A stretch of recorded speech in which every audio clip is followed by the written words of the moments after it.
situation we're trying to contain. We are in lockdown.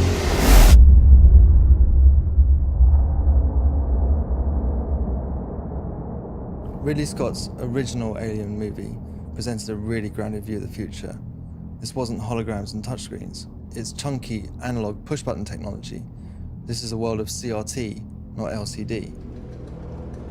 Early in development, our artists studied the work of Ron Cobb, who was one of the original concept artists on the film. And the goal was that if we could understand his process, we would be able to expand on the universe while still remaining faithful to the original source. This lo-fi sci-fi approach doesn't just inform the visuals, it also has a big effect on how we design the gameplay.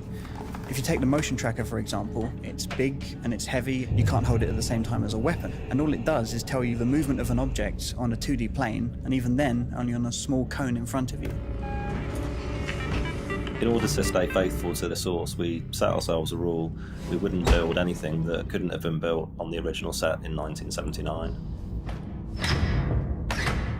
I'm in. Everything in our game conforms to this retro future aesthetic. The first objective was to strip back the UI as much as possible. For the on-screen elements that we do have, we had to look at a lot of different options to try and recreate the softness and fuzziness that the technology of the 70s presented. The technique that we found most effective was actually to take gameplay footage and UI elements and record them onto VHS tape and play them back through an old portable television. And on its way, we would distort the cables and stamp on the tape and generally destroy equipment in the process. And once we got that back into the game, we found that it didn't just look authentic, it was authentic. This is a game set in the future, but baked in the past. It's a place which we can really relate to. It's also a world in which technology won't save you.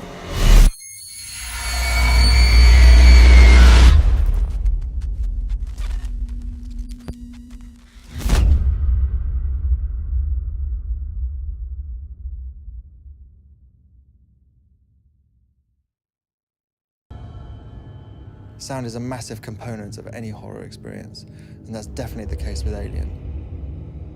We wanted to be as authentic as possible when it came to recreating the sound of the original music, and so we put together our own orchestra from the best musicians that we knew around London, including some who'd actually played on the original recordings with Jerry back in the 1970s.